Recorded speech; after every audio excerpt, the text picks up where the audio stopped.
So Anne, this time, rolled the die and chose Robot World. Yeah. I think we should let her pick more often. It's always random. Yeah, no, So I know. I don't think we've ever really lifted the veil on how we do this. Maybe briefly every now and again, but maybe we should just remind people that I have like a magician's hat, essentially, that's black velvet. I grab all the movies out of the cases. I put them in backwards into just the little white sleeves that you'd give like somebody a mixtape or mixed CD of back in the old days, and then just throw it into a hat. We have a big red die with 6, 1 through 6, and then squishy. Yeah, it's one of those like stressy ball ones, and we just we roll, and whoever gets the highest number randomly pick something from the hat, and that's what we got. That's right. So just because you win the die toss doesn't mean you win the game of life. Depends. Right. Because it is usually exacerbated by how I present the opening of usually it's like, Shawn, what did you do to us? Right. Yeah, totally. I think that while this wasn't a like a showstopper, like holy crap, like I definitely think it was not nearly as terrible as it could have been. I loved the living shit out of this. Did you? I'm glad. Yes. I'm glad you did. Yeah, I was very happy with it. I liked it actually quite a bit. I definitely don't think that it's as you're seeing like this the cover here, it's certainly not what that film is sold to be. No, not at all. Yeah, but that's where I was a little bit concerned. Yeah. Well, you came in, you were kind of like, well, I've been working all day. I kind of got like this little itch in the back of my head that feels like it's going to be a migraine or some bad headache. It was a jackhammer by the time I walked through the door. Yeah. This was something that I picked up at Half Price Books that was in the way back corner clearance section for like 99 cents. Yeah. When you look at the cover, it's very much like the Sci-Fi Channel Asylum sort of thing. Totally. Mockbuster. Yeah, like a mockbuster sort of thing. Could be a takeoff on Transformers or something like that. Or I would have thought it would be a really low budget Real Steel. Terminator, Genesis kind of a thing. I'm not going to get into Real Steel, but it is such a guilty pleasure for me. It's like like modern day over the top. Well, Rock'em with Rock'em Sock'em robots. It's not an awful I wonder, and not to get too far off topic, but like Battleship, the movie Battleship, around the same-ish time-ish as Real Steel, when they were like, we want to do like more board games. Right. Do you think it might have been a Rock'em Sock'em at first? That's really funny. That's a good theory. Because there are times where there's like the uppercut and the head just goes boing right in some of those sequences. Yeah. Anyways, Robot World. When you look at the cover, I mean, I saw that it won awards. I mean, I didn't really recognize the awards necessarily. Sure. I just thought it would be like Robot Jocks, like back in the day, of just something, kind of kitsch and neat and whatever, but not. I try to stay away from stuff that says Asylum or things that are, or even like, I think it's like Dimension, because you know what to expect. Yeah. And I really didn't know what to expect with this. And I still didn't, even after watching it, really know what I expected from it. Yeah. But it had a really nice pace to it. I thought the direction was really good. There's so many, there's a couple things that I did not like, was all the black. Yeah. Yeah, there was a lot of smash cutting the black in this for sure. Yeah, way too much. Yeah, and absolutely. And it would take me about 2 or 3 days to do like a super cut of all the cut to black. Right. Which I don't know if I'll do or not. Right. But I would guess there's at least, maybe, if you were to add them up, maybe like 4 minutes, 5 minutes being conservative, or 2 minutes. I would say there's like at least I would say realistically, not even exaggerating, 15 smash cuts to black in this film. Like, minimum. Yeah. But I'm saying, like, time-wise. Yeah. Most of them only hold for a couple seconds. Right. I mean, If that. Right. Part of the problem is we're watching it on a standard definition DVD, too, and those blacks look bad. It's not like a HD black, where it's like a nice deep black. You see all the digitizing, squares and the crushes, and it's kind of ugly too. I don't know if I would appreciate the blacks anymore, if we were watching it in a better format or not. But I didn't like. Well, that it was just very kept going obvious. to it. There were a couple times where, well, even though I thought the direction was really good, I didn't really need some of the digital kind of handheld kind of stuff that they were doing in post, kind of moving the frame around, or even just the handheld camera in general. I'm not a huge fan of that, where it's like the extra motion that they use to make it kind of seem realistic. But those are two like minor things.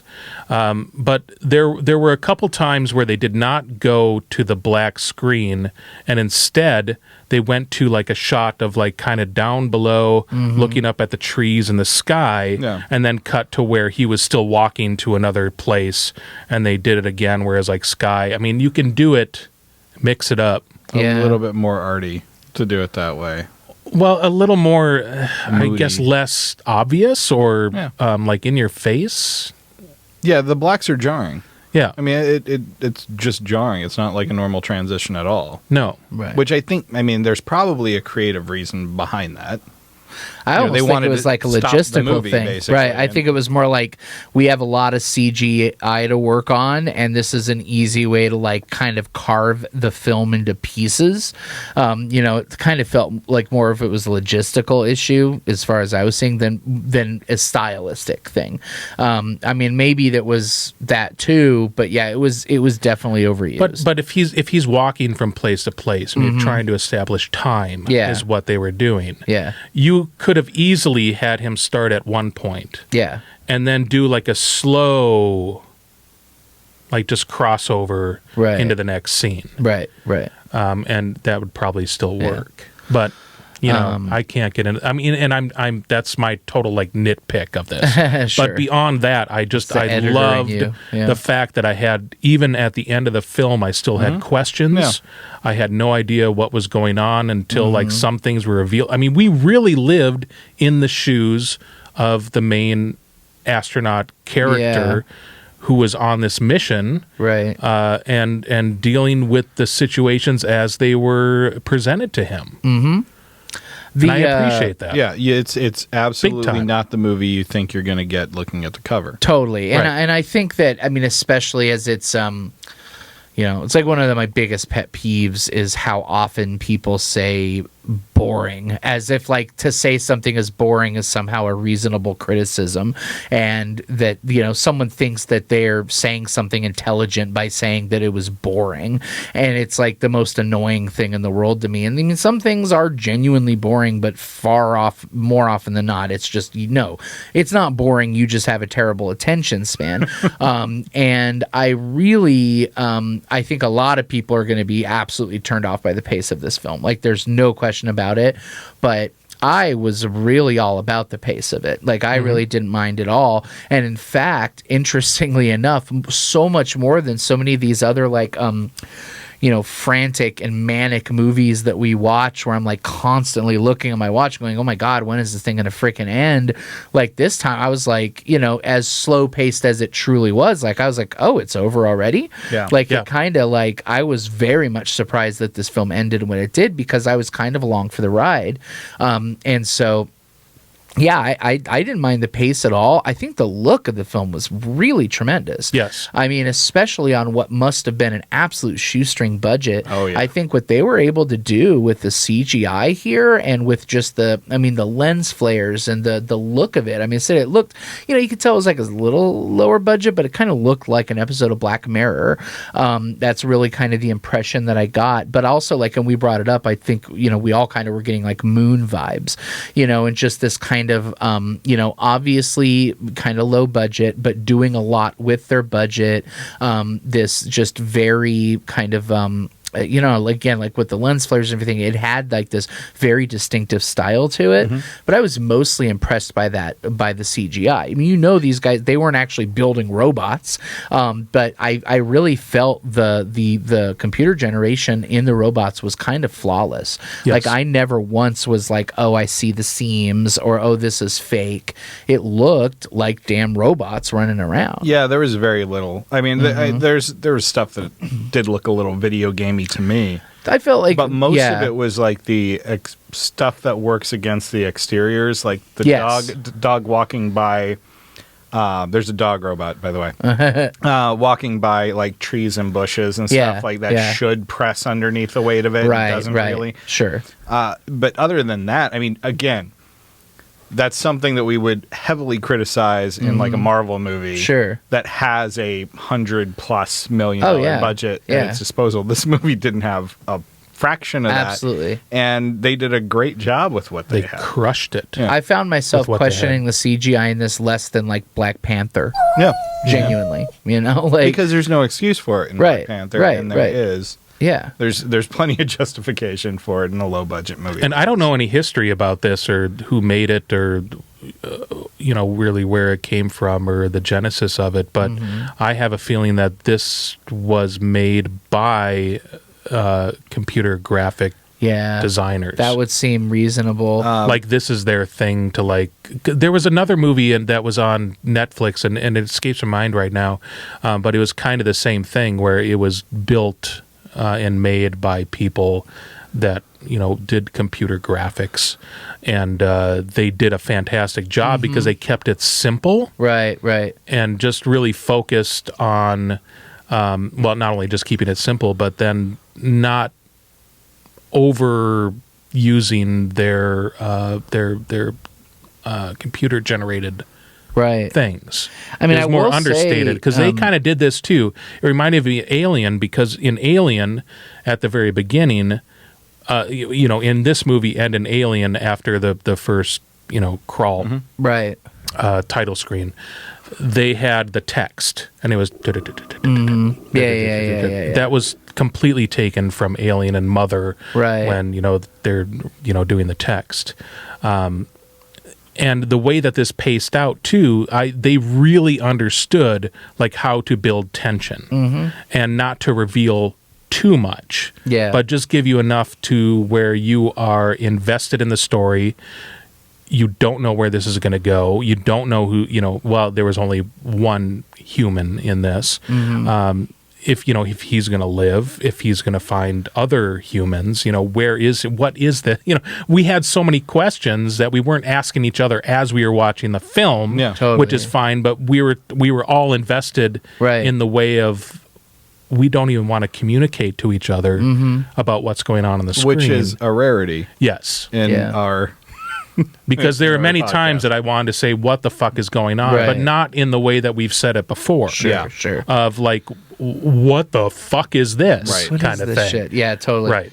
I mean, I definitely do feel that, I guess I have issues, I wouldn't say with the pace of the film, but there were, I did find myself kind of going like, okay, like we've seen this, like we've seen him sitting down in a field eating something, you know, like I think that, you know, it felt like he was stretching for time in some cases. Like he wanted to make something that was feature length. He had this idea that really is just very minimalist and really wanted to get it to feature length. So it's like, well, let's just add some more of him wandering around a little bit. That I wish that there would have been more like little mini events happening in the film to give a little bit more, you know, kind of substance to what was happening there.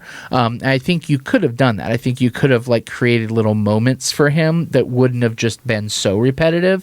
And I think that's the kind of thing that's gonna hold this back from being something like that. I'm like, holy shit, that was a really good movie.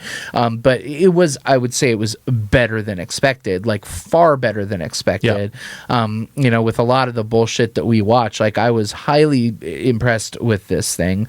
And I was mostly impressed by how ballsy it was to like release this thing that is a feature-length film that has hardly any dialogue at all. Right. You know what it reminded me of in kind of in content, and it was like the beginning of WALL-E, right? And you think about like how impressive that beginning of WALL-E is, that for like the first, I think it's like 18 minutes of WALL-E, there's no dialogue and it's all just images. And I think that like that's very much what this film is. It's like that. It's just like, really, I can't believe they did this, and I'm so surprised that anybody would want to watch a movie like this in this day and age. But I love that. I mean, I love movies like 2001 and Blade Runner and Star Trek the Motion Picture. Like I love that old style of filmmaking that you just don't get that much anymore, where it's like they allow a film to breathe. And I'm willing to forgive a lot of maybe they could have been a little bit less repetitive in this. I'm willing to accept that, to finally have a movie that's like letting something breathe like this. Bring it on. Like, that's fine. I'll forgive a lot of flaws when something is as boldly, deliberately paced. I don't want to say slowly paced. I like to say deliberately paced. And it really was. I can't believe that there isn't more talk about this. Yeah. Like, even as like a hidden gem that not a lot of people talk about. I checked Letterboxd before we came in here. There's 10 reviews. Really? Of this movie. I mean, and it's from 2015, so I mean it's 5 years old now. You would think that there would be at least somebody maybe on a grander level than our show, that's more, that would have talked about this by now. But there's not. There's no discussion on it at all. IMDb seems to have like a fair amount of praise. Like there are definitely the people in there like, this is slow, this is boring, but there are more positive actual written reviews than negative written reviews on IMDb. So I definitely think that it's something that's spoken to other people. They've definitely kind of come across this thing. I'm sure it's like streaming on like Amazon or something like that. I hope it is, because people need to see this. Yeah, absolutely. In some capacity. I mean, if you like science fiction, this is a really good science fiction movie. It's so much better than so much bullshit out there. Like, absolutely. It's so much better than a lot of that bullshit out there. It really is. It's absolutely worth a watch. I mean, if you're just a fan of science fiction in general, it's absolutely worth seeing. Twilight Zone style science fiction. Totally. In particular. Yeah. It's really, really good. The reveals are really well handled. Yeah. Just beautifully done. Yeah. I wish that the main actor was a little bit more engaged. I felt that there was kind of like this detachment that it made me not really buy his performance as much. I really wish that, like, where it comes to little things like, even like we kind of discussed it, like the alarm, it's like eject ship, evacuate ship right away, and he's just like kind of calmly going about it, but not in a way that it makes me feel that he's just really well trained. It makes me believe he's just not really acting that well. Like when there's shots happening and he's just like not really dodging out of the way quickly enough. And I guess you can, I don't want to spoil anything, but you can maybe put that on to whatever's happening with the story. But I don't know. It just felt like he was just a little bit disengaged as an actor. I believe that 100%. And I haven't researched it, so I don't know what the relationship is. He's related. He's related to the director. I mean, they've got the same last name, and at least on Letterboxd, I clicked on his picture, and nothing else popped up except this movie. Totally, yeah. So it might have been, hey, you're available. Right. Do me a solid and play this part. But you look the part. I don't think he was bad. No, he wasn't. And that's the thing, because like a lot of times you get actors in a role and it's like, oof, they're wooden or they're awkward or it feels like they're acting, and I don't really feel that was the case with this guy, which, I mean, I do want to say his name since he's literally the only actor in the film. He also didn't have to worry about things that other amateur actors tend to have to worry about. They didn't have to work against somebody better. Right. Or opposite somebody better. There's not a lot of dialogue for him to screw up. Absolutely. So I mean, his name is Ian Rowe, by the way, and the director is Neil Rowe. Yeah. But yeah, the actor is Ian Rowe, and and again, I think he he wasn't bad. He didn't strike me as like, oh God, this guy just can't act his way out of a wet paper sack.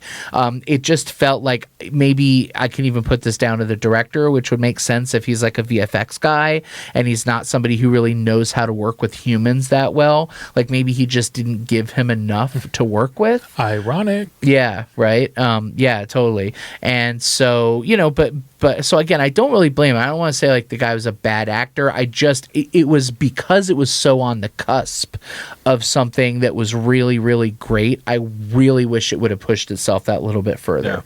Yeah. Because I think that this could have been, if you had an actor who was like truly engaged in the role. Who's the District 9 hardcore Henry guy? Blomkamp. Well, no, the actor. I can't think of it. I know it's an odd right now, but yeah, totally. Someone like that. Absolutely, yeah. Somebody who's just really in it and is just like, damn, you're just feeling every emotion that they're experiencing at the time. I think that would have really pushed this thing over the edge, and I think it could have been like a fantastic cult film. But I'm sure just in every aspect, this was probably a tough sell. Sure. And probably one of those things, like I said, if this is like the special effects people that put this together, right? It was maybe one of those things where they had a big budget honeypot that they did months before, and they said, all right, now we have the money to do the thing that we want to do. Right. And here we go. And where can we, cut that expense down? Absolutely. Obviously, the actor, it's like, well, my brother over here, whoever it is. Right. Yeah. But he had a good look to him too. Yeah. I mean, I felt like initially, right at the beginning, I was like, that's a striking image. This guy looks good. Yeah. And it's just like immediately you have like these lens flares. I like the design of like the stuff on the consoles and like his arm thing that he has, like, the whatever, like readouts on and everything, like a very distinct look. It gave me vibes. I also got a lot of like Oblivion vibes out of this thing as well. I mentioned Horizon Zero Dawn. Oh, sure. Yes. Yeah. Oh, yeah. And I mentioned the Death Stranding. Yeah. And it really very much, I mean, if you think about like, especially when he like puts the pack on the robot dog's back and he's like going through this rocky landscape, I'm like, oh yeah, this is very Death Stranding. Which of course is, preceded Death Stranding by years. So the video game vibe of you're dropped into a situation and then you have this landscape and you're trying to and you discover figure out what's going on and then you find the little bunker where someone's staying, and you find your gun, and you find some information about what has happened in the past, and then you realize, oh, there's an underground bunker somewhere. But to me it's video game in a good way. It's not I'm not saying right. Because like I think about things like, which I'm cooler on this than a lot of people, but like The Mandalorian to me is like video game in all the wrong ways, and whereas this, it does feel like it does draw from that in a good way. Well, yeah, no, this is more of like an exploration, totally, as opposed to like having, because I was even thinking about that like maybe 3/4 of the way through.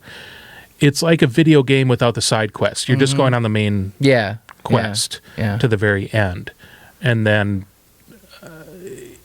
but it maybe it needed a little bit more something of find another human, find another alien, do like an enemy mine sort of thing. I know. I'm glad there was no other human. So I many wish that there were world movies. Oh, totally. Sure. Yeah. And almost universally, the complaint is that's when they fall apart. Is when they find somebody else. I Am Legend.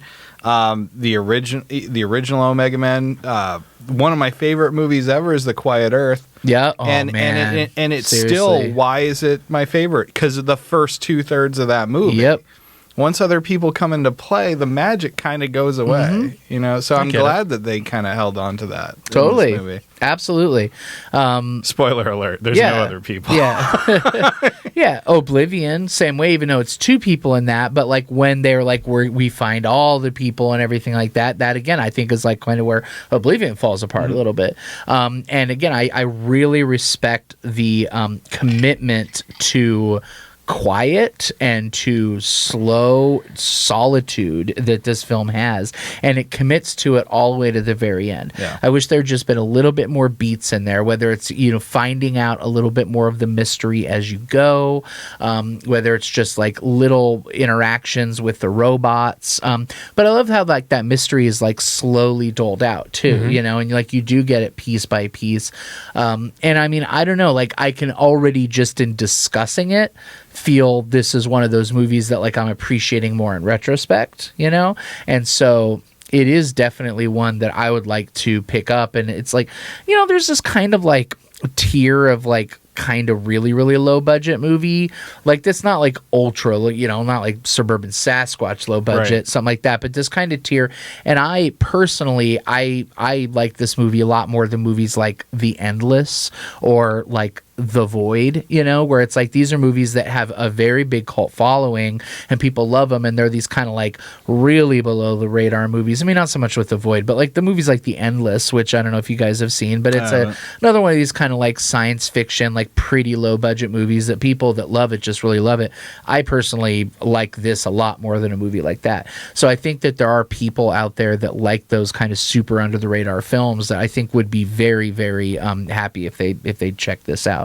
Again, I think it's important to go in. If you're one of those people that like says movies are boring, then probably it's not for you, and that's totally fine. Just don't watch this fucking movie. You're not going to be into it. It's a very, very deliberately paced, slow film that is not at all what that poster says it is. Like, I mean, it's got some action sequences in it, but it's not that movie. Yeah. First of all, that does not exist. Yeah. So the robot on the front. Mm-hmm. There's no design that looks like that with two like laser pistol repeaters. Right.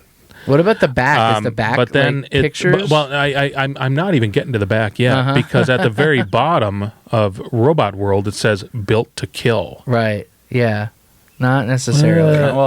Not the dog. I mean, kind of, but like not really. I don't know where it's available, but if you have the ability to check it out, I definitely would recommend it. It's a shame because it's not often that I want to non-ironically encourage people to watch some of the movies that we've seen or covered here, or at least the random movies. Yeah.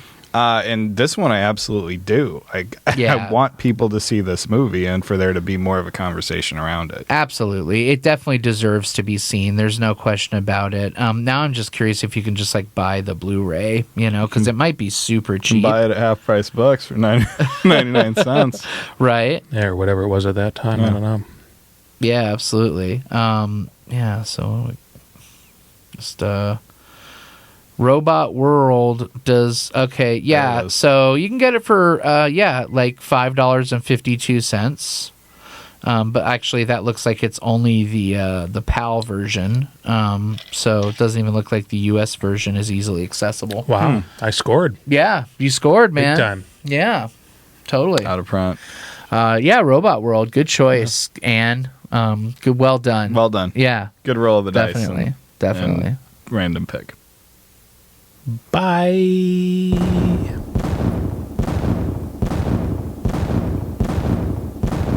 Cult followings. C-O-O.